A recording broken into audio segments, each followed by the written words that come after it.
ये कहानी एक मूर्ख चोर की है, जिसे अपनी चोरियों के दौरान हमेशा परेशानियां उठानी पड़ती थी। एक बार एक छोटे से गांव में एक चोर रहता था। उसका नाम मामा था और वह बहुत ही मूर्ख था। मामा को चोरी करना बहुत पसंद था, लेकिन वह कभी भी अपनी योजना ठीक से नहीं बनाता था, जिससे हमेशा उसे मुसीबत का सामना करना पड़ता था। एक दिन मामा ने सोचा कि क्यों न गांव के एक अमीर व्यापारी के घर चोरी की जाए। व्यापारी का घर गांव के सबसे बड़े घरों में से एक था और उसमें ढेर सारा धन था। मामा ने अपनी योजना बनाई और रात के अंधेरे में व्यापारी के घर का रुख किया।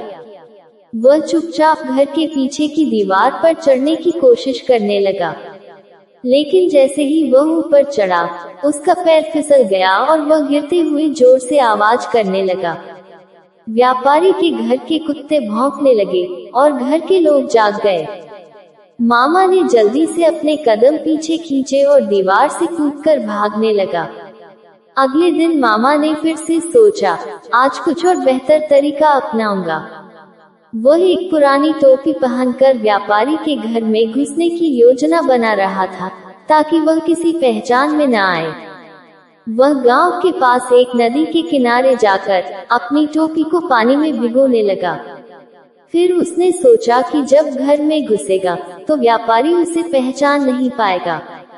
रात को मामा फिर से व्यापारी के घर के पास पहुंचा और एक खिड़की से अंदर घुसने की कोशिश की, लेकिन इस बार वह अपने पैरों से दीवार पर रगड़ खाकर और खुद को चोटिल करके अंदर घुसने की बजाय फिर से बाहर गिर गया। इस बार तो उसने पूरी आवाज के साथ दरवाजे को तोड़ डाला और व्यापारी के घर वाले जाग गए। व्यापारी ने पुलिस को बुलाया और मामा पकड़ा गया। मामा को चोरी करने के बजाय हमेशा अपनी मूर्खता की वजह से पकड़ा जाता था। वह समझ नहीं पाया कि अगर वह सही तरीके से सोचता और योजना बनाता तो शायद वह सफल होता। कहानी से यह शिक्षा मिलती है कि बिना सोचे समझे काम करने से कोई भी काम सफल नहीं हो सकता। अगर मामा थोड़ी सी समझदारी से काम लेता तो शायद वह अपनी योजना में सफल हो सकता था। दोस्तों, ऐसे ही कहानी के लिए चैनल को सब्सक्राइब करें।